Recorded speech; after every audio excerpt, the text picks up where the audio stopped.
Bakunzi banjye b'Isaro Life TV nongeye nagarutse. Bakunzi banjye rero uyu munsi nabateguriye imbuto zishobora gukoreshwa n'umuntu ufite ikibazo cya diabete hanyuma akabana nayo neza itamuhungabanyije ubuzima bugakomeza kumera neza. Bakunzi banjye rero umuntu waba yisanze hano bwa mbere turamusaba gukora subscribe, agakora like, agakora na share ndetse agashyiraho na comment yuko abyumva hanyuma tugakomeza kwigira ubuzima bwiza. Nababwiye ngo ikintu gituma umurayifu amera neza cyose nzanye nkibazanira. Ibi rero nabyo ntago nabyihererana, niyo mpamvu nabashakiye ibintu cyangwa se ushobora kuba ufite n'umuntu ufite icyo kibazo ukaba wamusharinga nawe ubuzima bugakomeza kugenda neza. Izo mbuto rero urwa mbere ni urubuto bita amapera cyangwa se goyave cyangwa se guava mu cyongereza. Uru rubuto rero ni rwiza cyane bitewe n'amavitamine rurimo n'imyunyungugu, bituma umuntu urwaye diabete agubwa neza iyo arukoresheje. Ni urubuto rufite isukari nkeya kandi ikagira fibre nyinshi, bigafasha kugenzura isukari mu maraso. Ni ukuvuga ngo rero amapera agabanya isukari mu maraso, afasha pancreas gukora insuline neza, akagabanya insuline resistance kandi akagabanya cholesterol mbi ariyo bita LDL, akagira n'icyayi ukoresheje amababi yayo bigafasha kugabanya isukari mu maraso. Bakunzi banjye b'Isaro Life TV rero murumva yuko ibi bintu tubona mu buzima bwa buri munsi biba bidufitiye akamaro, haba ibimera haba imbuto. Urabona nk'iki giti cy'amapera ushobora kudakoresha urubuto rw'ipera ukaba wakoresha amababi yarwo bikabasha kugufasha ubuzima bugakomeza kugubwa neza. Mu rubuto rero rw'amapera dusangamo n'amavitamine, habonekamo vitamine C nyinshi cyane, hakabonekamo na vitamine A, hakabonekamo vitamine B1 na vitamine B2, hakabonekamo vitamine B3 na B6, hakabonekamo n'icyo bita folate ariyo vitamine B9. Bakunzi banjye nk'uko nabibabwiye ibi bintu mujya musubira mu mavideo yanjye yabanje, ibintu narabisobanuye cyane ku buryo buhagije.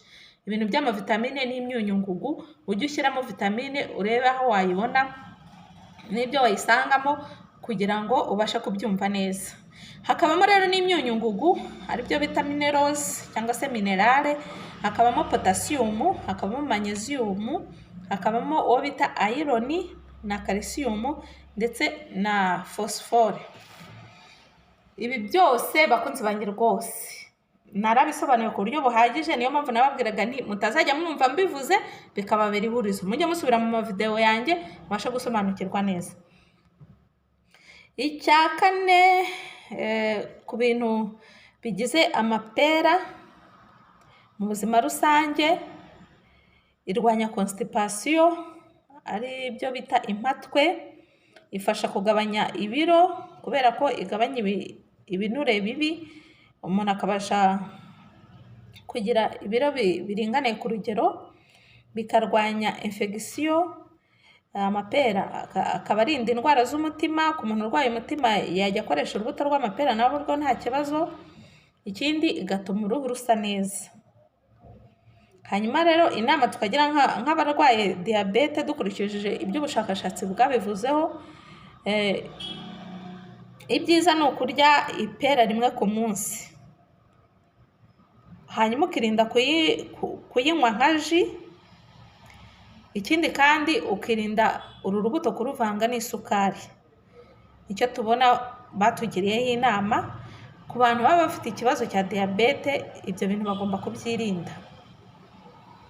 Hanyuma rero urundi rubuto nabateguriye ni urubuto bita apricot cyangwa se apricot. Ni ukuvuga ngo rero ku barwayi ba diabete uru rubuto narwo rurabafasha cyane. Ni urubuto ruba rufite isukari nke kandi rukagira fibre nyinshi, bikafasha rero kugenzura isukari mu maraso ku bantu bafite ikibazo cya diabete. Rufasha kugenzura isukari mu maraso, rukagabanya insuline, rugatuma narwo pancreas ikora neza, rukagabanya ibinure bibi, rugafasha narwo kugabanya ibiro. Urumva ko umumaro warwo uba ujya kumera nk'uw'amapera. Nababwiye ngo impamvu mbategurira utuntu ku bintu bitandukanye, cyangwa se nkaba nashyiramo nk'imbuto ebyiri zitandukanye cyangwa 3 cyangwa 4, mba ngira ngo buri umwe wese abashe kwisanga ku rwo abasha kubona bitewe n'ahantu aherereye. Ikindi kandi cyitonderwa kuri uru rubuto rwa apricot, iyo apricot iyo yumye aho itandukaniye n'amapera, yo igira isukari nyinshi. Iyumye rero igomba kwirindwa cyane ku barwayi ba diyabete. Hanyuma apricot rero nayo ibonekamo amavitamine, harimo nyine vitamine A cyangwa se beta carotene, hakabamo vitamine C, hakabamo vitamine E, hakabamo vitamine B1, vitamine B2, vitamine B3 na B6. Tubonamo naho imyunyungugu nka potassium, magnesium, iron, calcium na phosphore. Hanyuma rero mu buzima rusange bitari ikibazo cy'abantu bafite ikibazo cya diabete, nayo ifasha igogora ku muntu wayikoresheje, garwanya constipation, ikarinda indwara z'umutima, ituma nayo uruhu rusa neza. Hanyuma rero hano ku rubuto rwa apricot bagira inama abantu kuba bakoresha, nko ku barwayi ba diyabete, kuba bakoresha imbuto ebyiri kugera kuri 3, kandi zikaba zigomba kuba zikiri nshyashya. Ukarukoresha mu buryo bwo kurya urubuto, nturukoreshe nka ji. Ikindi kandi ukirinda kuruvanga n'isukari cyangwa izindi mbuto zifite isukari nyinshi. Murumva ko rero byose biba bijya gukora kimwe, ariko bigatuma ubuzima bukomeza kugenda neza. Ikindi nabateguriyeho ni uruhurirane rw'imbuto za citron na orange cyangwa se lime na grape fruit. Akamaro kazo kuri diabete, cyangwa se urwo bita pamplemousse, ari rwo hano bita grape fruit. Hano rero tubona yuko uramutse ukoresheje icunga rya orange ufite ikibazo cya diabete, nabyo bituma ugubwa neza, ubuzima bugakomeza kugenda neza, kuko rifite glycemic index iri hasi cyane. Rukagira na fibre ifasha kugenzura isukari mu maraso, bigafasha insuline gukora neza. Aho turi ku icunga se cyangwa se ironji, bitewe n'uko bamwe baryita, cyangwa se orange. Hanyuma rikagabanya na cholesterol mbi mu mubiri, LDL.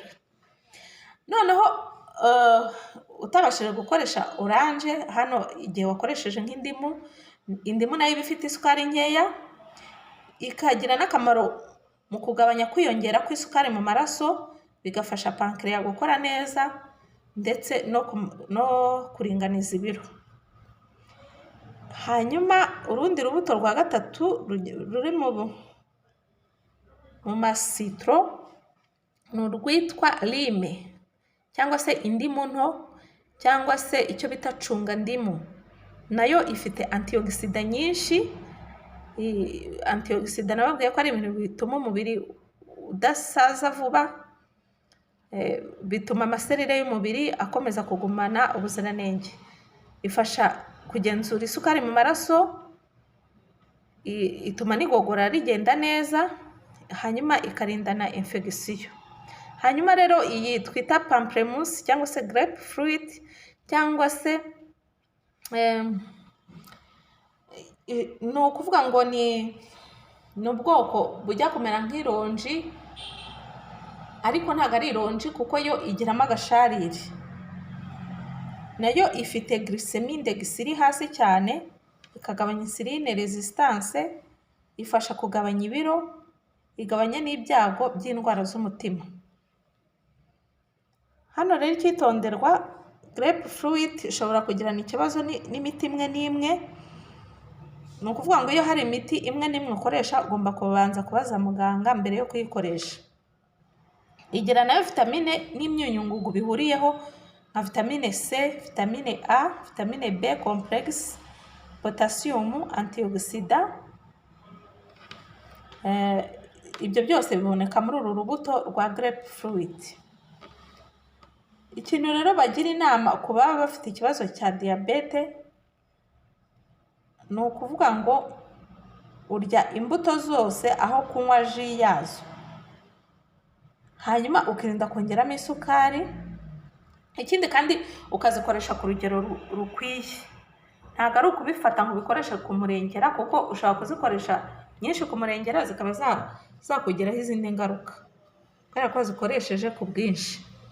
Ugomba gukoresha ku rugero rumwe, ebyiri ziba zihagije kugira ngo zibashe kugufasha muri cya kibazo cya diyabete iyo uramutse uyifite. No ku batayifite kandi ku buzima rusange ni ukuvuga ngo ugomba gukoresha ibintu biringaniye atari ukubikoresha ku bwinshi. Bakunzi banjye rero nahasozereje iki kiganiro nari nabateguriye kuri izi mbuto, nkaba mbashimira ku bantu bagejeje iyi video ku musozo, kuko nimwe muntera imbaraga mugatuma nongera kubategurira andi mavideo. Nkaba mbasaba rero gukora share, mugakora like, mugashyiraho na comment.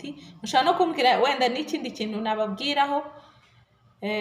Mfite ibintu byinshi cyane ngomba kubagezaho kugira ngo abarayifu bajye bahora bameze neza, kandi mujye mubyumva neza, bibinjiremo mu bifiringe kugira ngo munabikoreshe, kugira ngo mukomeze mube abarayifu bameze neza. Ndabakunda rero, nahasozereje, naho utaha, bye.